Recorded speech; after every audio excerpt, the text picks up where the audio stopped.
सिंधु जल समझौता suspend, visa पर रोक, अटारी बॉर्डर बंद। सीसीएस बैठक में पाक के खिलाफ लिए गए ये बड़े कड़े फैसले। नमस्कार दोस्तों, स्वागत है आपका आपके चैनल रहस्यमय इतिहास में। अगर आपको मेरा कंटेंट पसंद आए तो वीडियो को लाइक करें, शेयर करें और मेरे चैनल को ज़रूर सब्सक्राइब करें। जम्मू कश्मीर के पहलगांव में 22 अप्रैल 2025 को हुए आतंकी हमले के बाद प्रधानमंत्री नरेंद्र मोदी की अध्यक्षता में बुधवार शाम कैबिनेट कमेटी ऑन सिक्योरिटी की अहम बैठक हुई। इसमें पाकिस्तान के खिलाफ 5 कड़े फैसले लिए गए। दरअसल पहलगाम में हुए आतंकी हमले में 26 लोगों की मौत हुई, जिसमें एक नेपाली नागरिक था, जबकि 20 से ज़्यादा लोग घायल हुए। इसके बाद सीसीएस की बैठक बुलाई गई।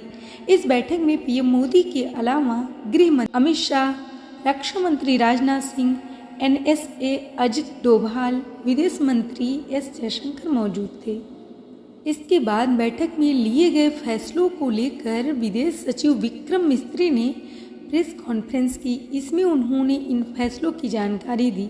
सबसे पहला फैसला है कि भारत और पाकिस्तान के बीच स्थित अटारी बॉर्डर चेक पोस्ट को बंद किया जाएगा। यह एक बड़ा कदम है जिससे दोनों देशों के बीच सीमित आवाजाही भी रुक जाएगी। दूसरा फैसला है कि पाकिस्तान में मौजूद भारत का दूतावास अब बंद किया जाएगा। यह कूटनीतिक रिश्तों में एक बड़ा बदलाव माना जा रहा है। इसके साथ ही भारत ने तीसरा कदम उठाते हुए इंडस वाटर ट्रीटी जल संधि को भी रोक दिया है। इसका असर पाकिस्तान को काफ़ी बड़े स्तर पर होगा। चौथा फैसला यह है कि भारत में मौजूद सभी पाकिस्तानी राजनयिकों को 48 घंटे के भीतर देश छोड़ने का आदेश दिया गया है। और पांचवा और अहम फैसला है कि अब पाकिस्तानियों को भारत का वीज़ा नहीं मिलेगा। इसके अलावा सार्क वीज़ा छूट योजना के तहत पाकिस्तानी नागरिकों को भारत आने की अनुमति भी नहीं होगी। पहले से जारी वीज़ा रद्द किए गए हैं और उन्हें 48 घंटे में भारत छोड़ना होगा। नई दिल्ली स्थित पाकिस्तानी उच्चायोग के रक्षा, नौसेना और वायुसेना सलाहकारों को पर्सोना नॉन ग्राटा घोषित किया गया है। इन्हें 1 सप्ताह में देश छोड़ना होगा। भारत और पाकिस्तान के उच्चायोगों में कर्मचारियों की संख्या 55 से घटाकर 30 की जाएगी। यह बदलाव 1 मई तक पूरा किया जाएगा। सीसीएस ने सुरक्षा बलों को सतर्क रहने का निर्देश दिया है और कहा है कि हमले के गुनहगारों को सजा दिलाई जाएगी। पहलगाम से लगभग 5 किलोमीटर दूर बैसरन इलाके में हथियारबंद लोगों ने हमला किया था। प्रधानमंत्री मोदी हमले के बाद सऊदी अरब का दौरा बीच में छोड़कर बुधवार सुबह जल्दी भारत लौटे। उन्होंने एयरपोर्ट पर उतरते ही विदेश मंत्री जयशंकर और एनएसए डोभाल के साथ तत्काल बैठक की, जिसमें विदेश सचिव विक्रम मिस्री भी शामिल हुए।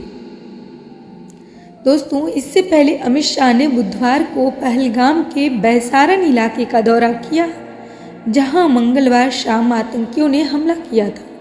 उन्होंने घायलों से मिलने अस्पताल में भी पहुंचे। बता दें कि केंद्र सरकार ने इस हमले की जांच एनआईए को सौंपी है। एनआईए की फॉरेंसिक विंग ने पहलगाम हमले के संदिग्धों के स्केच जारी करने के साथ हमलावरों की तलाश भी शुरू कर दी है। दोस्तों, आखिर क्या है सिंधु जल समझौता, जिसे भारत ने रद्द कर पाकिस्तान को दिया है बहुत बड़ा झटका?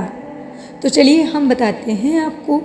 जम्मू कश्मीर के पहलगांव में मंगलवार को हुए बड़े आतंकी हमले के बाद नई दिल्ली में प्रधानमंत्री नरेंद्र मोदी की अध्यक्षता में सुरक्षा मामलों की कैबिनेट कमेटी की बैठक हुई।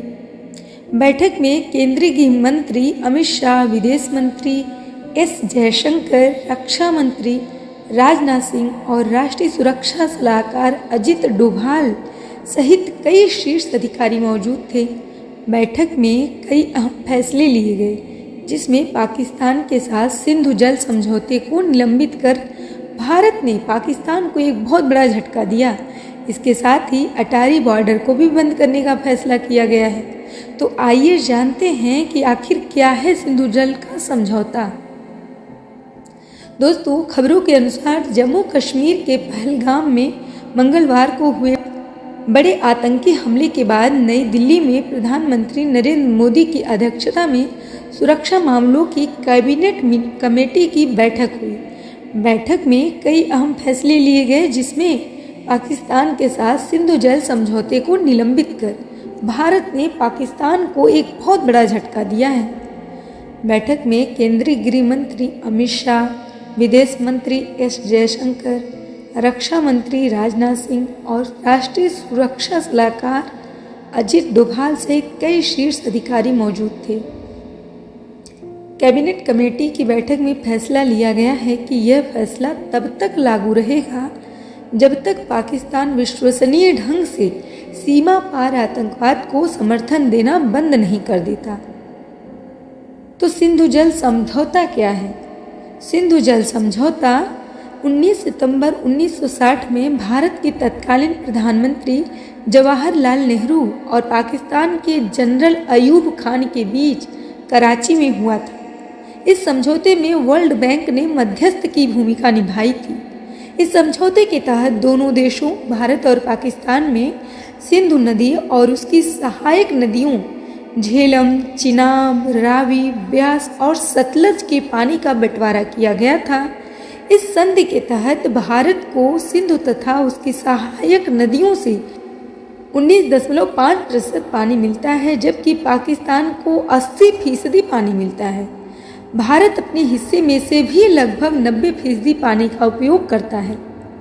इस संधि के तहत पश्चिमी नदियों सिंधु, झेलम और चिनाब का पानी पाकिस्तान का तथा पूर्वी नदियों रावी, ब्यास और सतलज के पानी पर भारत का अधिकार है।